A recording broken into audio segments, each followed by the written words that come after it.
광주형 일자리 실현을 위한 현대차와의 협상이 막바지를 향해 가고 있습니다. 지역 노동계가 광주시의 협상권을 위임하면서 공은 이제 현대차로 넘어갔습니다. 정부가 이르면 다음 주부터 공공비축미를 방출하기로 했습니다. 수확철에 재고쌀을 시장에 푸는 건 전례 없는 일입니다. 음주운전으로 무리를 빚은 이용주 의원에게 평화당이 징계 결정을 내렸습니다. 시민단체는 자진 사퇴를 촉구했습니다. 수능시험이 내일로 다가왔습니다. 수험생들은 미리 고사장을 확인하며 긴장된 마음을 달랬습니다. 여러분 안녕하십니까? 광주 MBC 뉴스데스크입니다.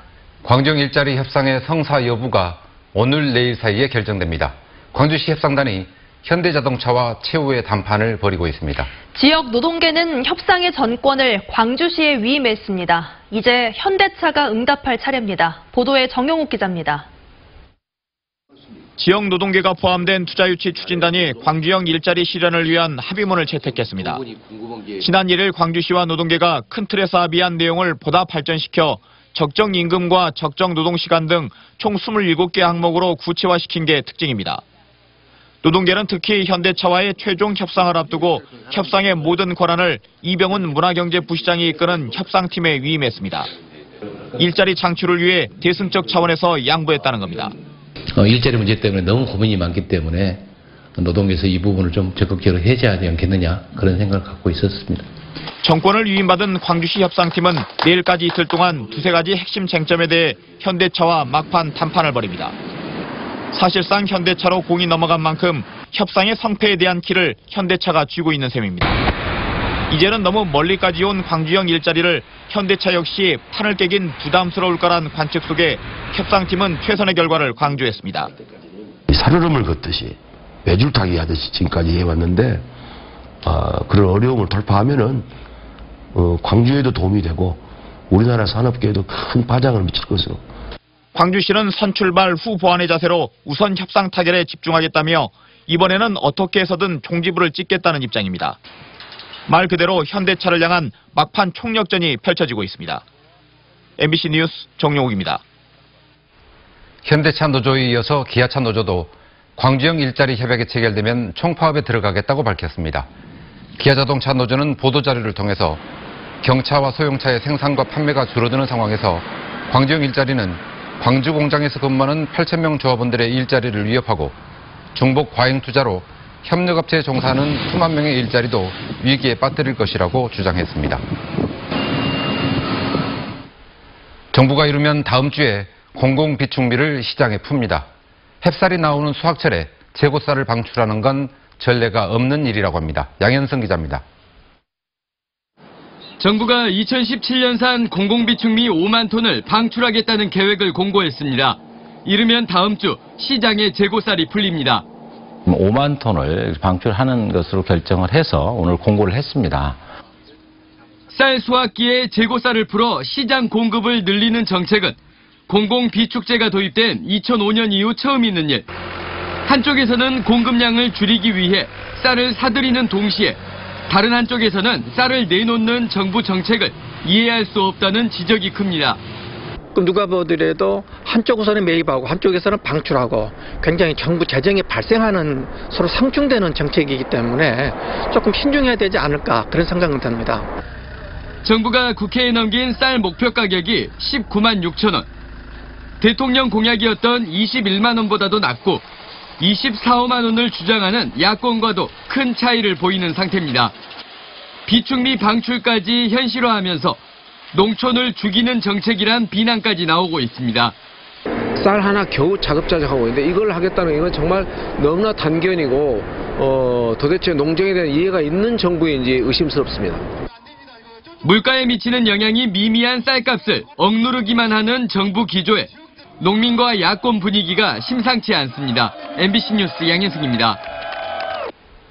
음주운전으로 무리를 빚은 이용주 의원에게 민주평화당이 징계 결정을 내렸습니다. 하지만 시민단체는 제 식구 감싸기라고 비판하며 이 의원의 자진 사퇴를 촉구했습니다. 문형철 기자입니다. 음주운전 파문을 일으킨 민주평화당 이용주 의원에게 당원권 정지의 징계가 내려졌습니다. 민평당 당기 윤리심판원은 오늘 이 의원에 대해 당원 자격 3개월 정지 결정을 내리고 사회봉사 100시간을 권고했습니다.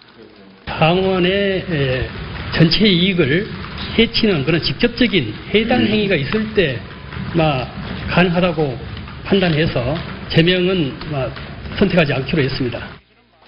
이에 따라 이 의원은 당내 선거권과 피선거권이 박탈되고 현재 맡고 있는 전남도당 위원장직도 수행할 수 없게 됩니다. 징계 결정에 앞서 회의에 출석해 사건 경위를 설명한 이 의원은 당의 결정을 수용하겠다고 밝혔습니다. 어떠한 처벌을 내리더라도 그걸 겸허히 수용할 예정입니다. 다시 한번 국민 여러분과 당원 여러분께 사죄의 말씀을 드립니다. 이번 결정에는 이 의원을 제명할 경우 국회 내 민평당 의석이 13석으로 줄어 원내 입지가 한층 위축되고 공동교섭단체 복원이 더욱 어려워질 것이란 우려도 작용한 것으로 보입니다.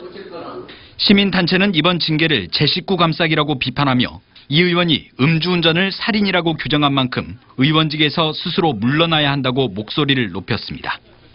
자기가 한 말도 뒤집는 그런 행위를 해놓고 그 자리에 계속 앉아 있는다는 것은 이해가 좀 안 가고 가진 사태를 하루빨리 결단을 하는 것만이 앞으로 똑같은 일이 반복되지 않는 그런 본보기가 될 수 있겠죠. 한편 국회 윤리특별위원회는 내일 전체 회의를 열어 이 의원에 대한 징계를 논의할 예정입니다. MBC 뉴스 문형철입니다.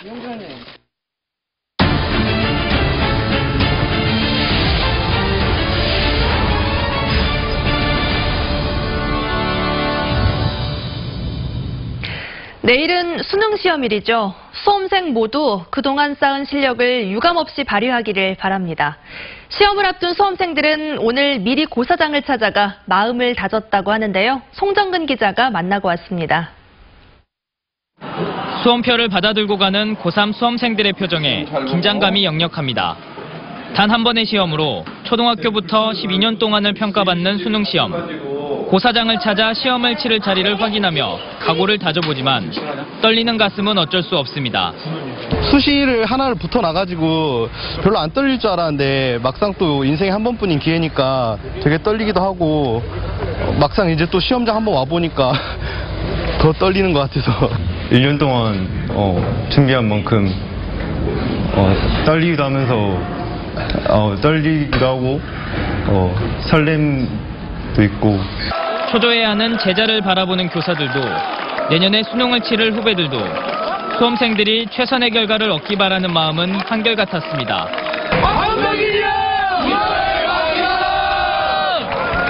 광주 전남 85개 고사장에서 예비 소집을 끝낸 수험생들. 수험표와 신분증을 챙겨 8시 10분까지 입실해야 하는데 수험표를 잃어버렸을 경우를 대비해 사진을 한 장 준비해가는 것이 좋습니다. 특히 전자담배와 블루투스 이어폰 등 전자기능과 통신기능이 있는 모든 기기는 수험장에 가지고 가면 안 됩니다. 다만 미세먼지가 기승을 부릴 것으로 예상돼 올해는 마스크를 쓰고 시험을 보는 것이 허용됐습니다. 혹시라도 그런 것에 이제 민감한 학생들이 있다고 하면 시험 도중에도 마스크를 사용할 수 있습니다. 예년과 달리 입시 한파는 없겠지만 일교차가 크게 벌어질 것으로 예상되는 만큼 두툼한 겉옷을 준비하는 등 컨디션 조절에도 신경 써야 할 것으로 보입니다. MBC 뉴스 송정근입니다. 수능 시험장이 없는 섬 지역 학생들은 수능 하루 전인 오늘 미리 육지로 나왔습니다. 배를 타고 나와 낯선 곳에서 하루 먼저 수능을 준비하고 있는 특별한 수험생들의 하루를 김진선 기자가 함께했습니다. 배를 타지 않고는 닿을 수 없는 섬 신안 안좌도. 서로 다리로 연결된 인근 4개 섬 가운데 딱 한 곳 있는 고등학교의 강당이 오랜만에 시끌벅적합니다. 수능 하루 전 무트로 나가야 하는 수험생들을 위해 1, 2학년 후배들이 응원 공연과 함께 작은 선물을 준비한 겁니다. 아침에 이제 가는 길에 축하해드리지 못하는데 그래도 잘 하고 오실 거라 믿고 이제 마지막 가는 길까지 못 봐드려서 되게 아쉽고. 이 학교에서 올해 수능을 치르는 학생은 모두 17명. 교사들 차에 짐을 나눠 싣고 선착장이 있는 다른 섬으로 달려 또다시 배를 타고 고사장이 있는 육지로 향합니다. 약간 힘들기도 하지만 그래도 친구들이랑 같이 이렇게 다 같이 나가서 함께 준비하고 하니까 좋은 것 같아요. 학원 하나 없는 섬에서 학교 수업과 인터넷으로만 수능 대비를 해온 섬 지역 학생들. 육지의 낯선 숙소에서 3355 짐을 풀며 남들보다 하루 먼저 수능을 실감합니다. 다른 수험생들보다 하루 일찍 수능을 뭔가 접하는 것 같아서 좀 오히려 혜택을 본다고 생각할 수 있을 것 같아요.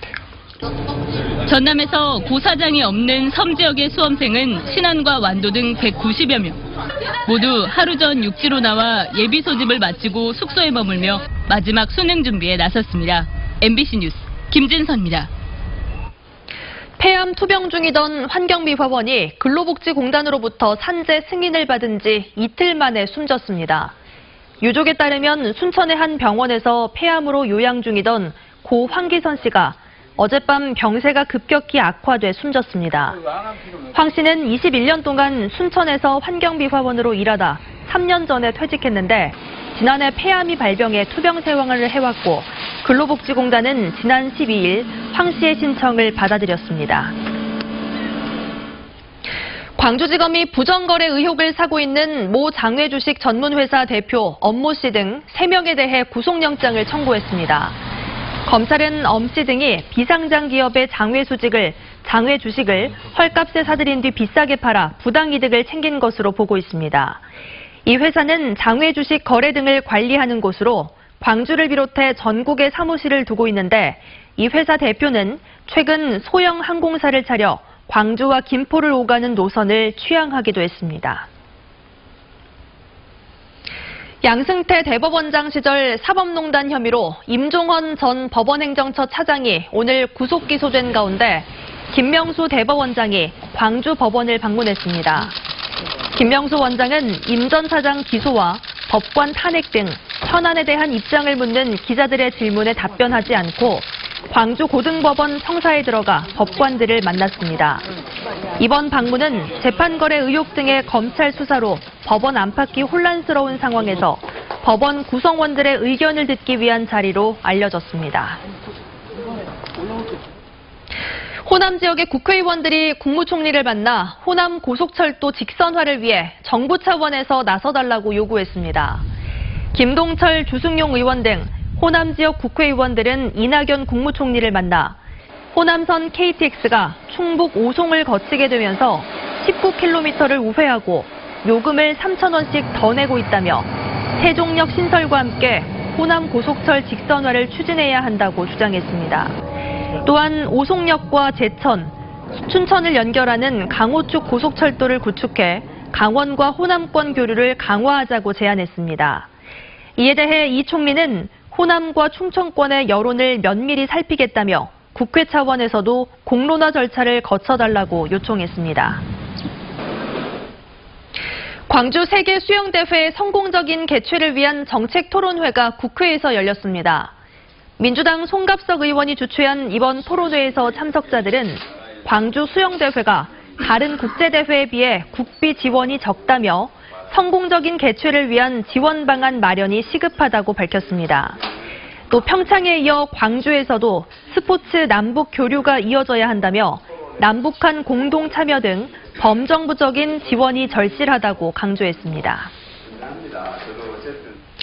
광주시가 공공기관 친인척 채용 비리를 전수조사합니다. 광주시 감사위원회는 공사와 공단, 출자 출연기관과 공직유관단체를 대상으로 오는 19일부터 내년 1월 31일까지 모든 신규 채용과 최근 5년간 정규직 전환 등 채용 전반을 조사하겠다고 밝혔습니다.